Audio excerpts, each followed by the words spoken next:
Hey everyone, thanks for clicking on this video today. Today I want to discuss the difference between a sole trader and a limited company. And if you're starting out on your journey as an entrepreneur or even as a side hustle, which one you should really go for or at least consider. Look, throughout, and it's always intrigued me this, but throughout your schooling life, they'll tell you about your science, your English, your maths, and majority of that is fantastic. But a lot of it you won't even take into the real world. But the one thing they don't tell you about is taxes. Taxes and how that's going to affect your life. And when you consider you leave school, at 16, and from 17 you can start working, they tell you zero, absolutely nothing about taxes. So you literally go into it, and whatever the system is, you just simply comply to it and start paying your taxes. Now that's all good and well, but surely you'd like to believe that they'd have your best interests at heart, and they would say, you know what, we're going to tell you of how money works, how taxes work, so at least you can make a decision and be just a bit more informed going out into the real world, just like they tell you about everything else. So, but they don't. So for anybody who's just not sure of which direction to go into, hopefully this video will benefit you slightly.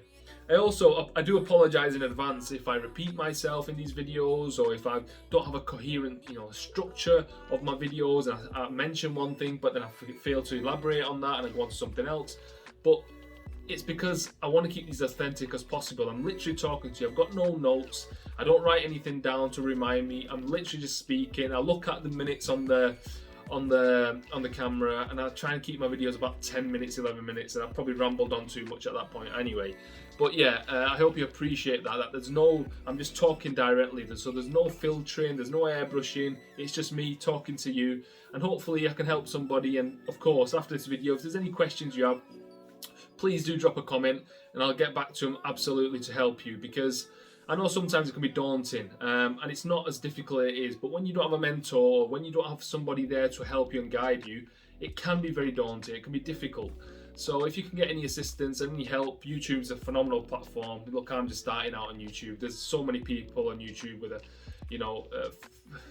big followings, and they provide really good content on there. So there's so much information now available that it's actually it's just beneficial to anybody listening. But of course, the bigger they get, sometimes it can become a bit biased. They might be promoting something or pushing something, and that can kind of put a sour taste on it, really. Or the video just become like full of ads or what they're trying to promote, which defeats the purpose, I think, to a certain degree. Yeah, don't get me wrong, a little bit of that's fine, but I think some of them are literally it's just another an income stream, a business of theirs now that they solely rely on. So anyhow, back to me. So as I mentioned, school, they don't mention nothing about taxes. You get hit with income tax, national insurance, pension, and all the rest of it. But anyone starting out with a side hustle or a legitimate business, they want to start something or try something, my advice is never to go sole trader.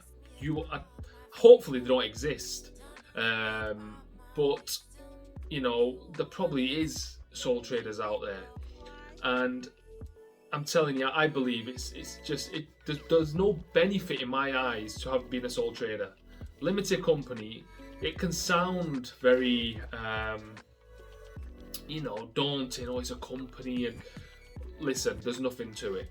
All right, it can literally take you 10-15 minutes on Companies House website. You can create a company, and the benefits of that are significant compared to sole trader in terms of tax, in terms of just how you operate the company. It's far more efficient, and it's the proper way to do things. And obviously, when you start a business, you don't know how far it's going to go, how much it's going to grow.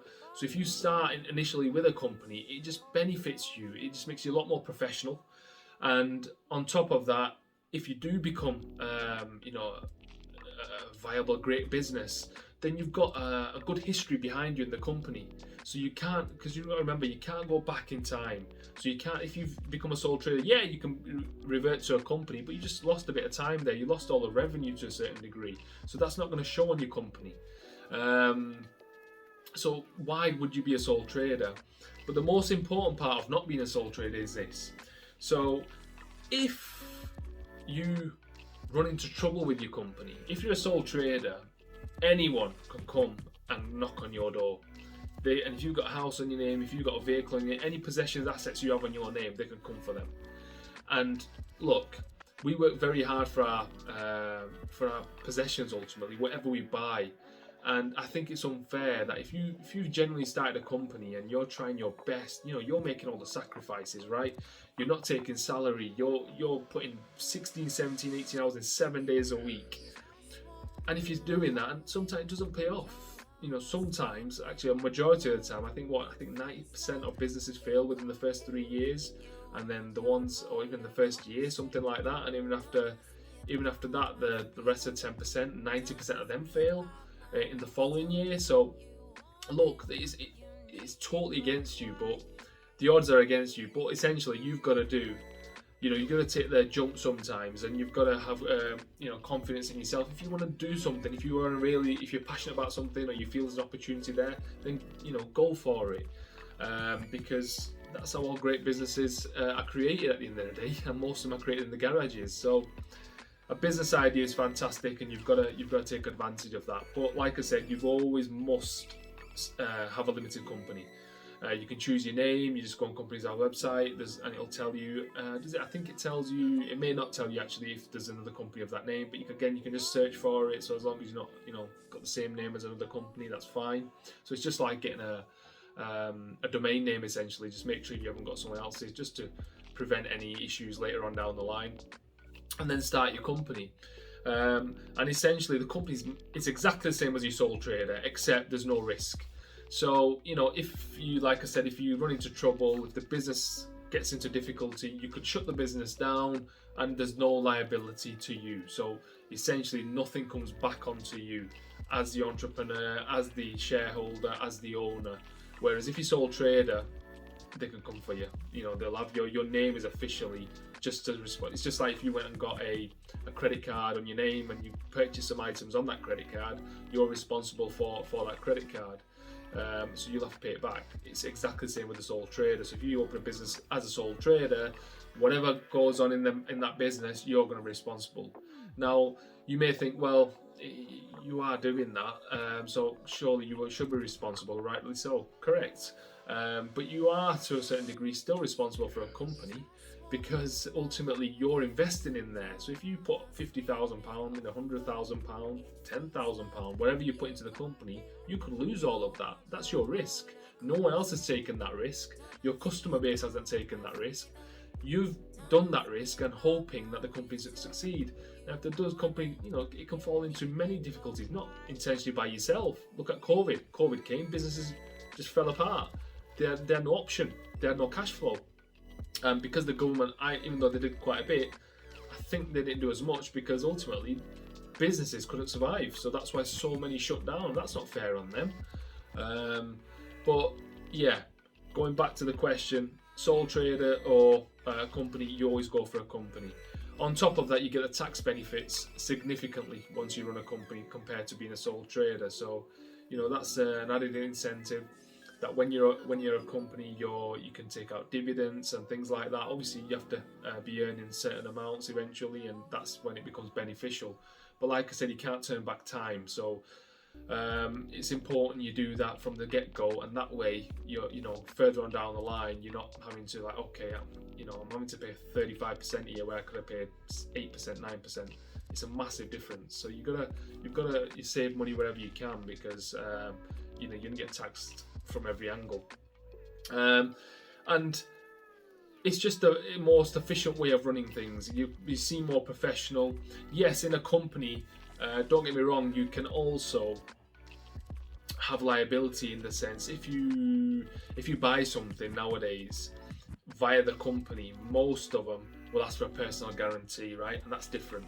So let's just recap a little bit. Sole trader, anything you do as a sole trader is on your name, full stop.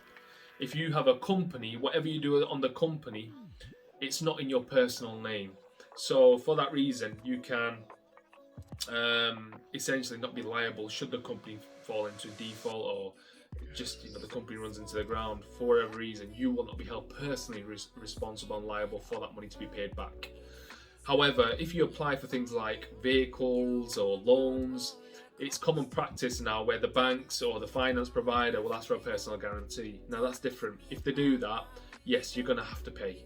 All right, that means the loan is also on you. So because you've given a personal guarantee, if the company for every reason couldn't pay, whether that's because you don't want to pay or the company runs into difficulty, has to shut down, then you will be responsible. They can come to you for that. But that's an option that you make, at least in the grand scheme of things, in the general day-to-day. If you don't apply for them kind of things, guess what? There's no liability. So it's still, again, much better to have that than not have that at all. But ultimately, if your company does succeed quite significantly and it becomes very successful, then it's very unlikely to ask for personal guarantees, because your company will have a history and will have a, like I said, trading history which will more than vouch for it. So obviously the bank or whoever will, they will do their due diligence and look at the figures and the finances. If they're comfortable, this company's not going anywhere, it's comfortable, they won't ask for a personal guarantee. So a personal guarantee is only asked if they've got slight concerns. There's a possibility the company might run into a bit of trouble, or they haven't got much money in there, or things like that. Then they can ask for that. But if they do, then yes, you are responsible for that. So just keep that in mind. But ultimately, it's still beneficial to have a company. I mean, the cost is hardly any difference, because if you're a sole trader, you do your self-assessment at the end of the year. You're probably going to have to pay an accountant. Yeah, it might be a few £100 or whatever he charges. That's fine. A company will probably cost you a bit more, but again, if you're saving money on the other side, it's peanuts in comparison. And again, it's offset anyway against your tax bill, any costs you do pay. So it's a no-brainer. And even then, the costs aren't significant for a company accountant. So if you're a small business, probably about £400 or £500, £1,000 maximum. I mean, that's maximum for most small companies. That they charge a yearly fee.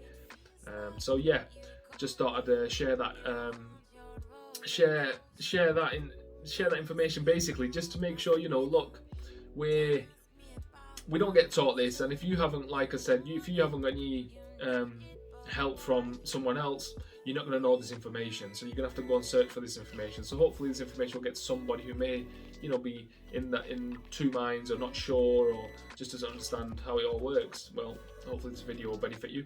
Guys, please do subscribe, do hit the like button, leave some comments. I'll definitely get back to you personally, not someone that, look, I run businesses.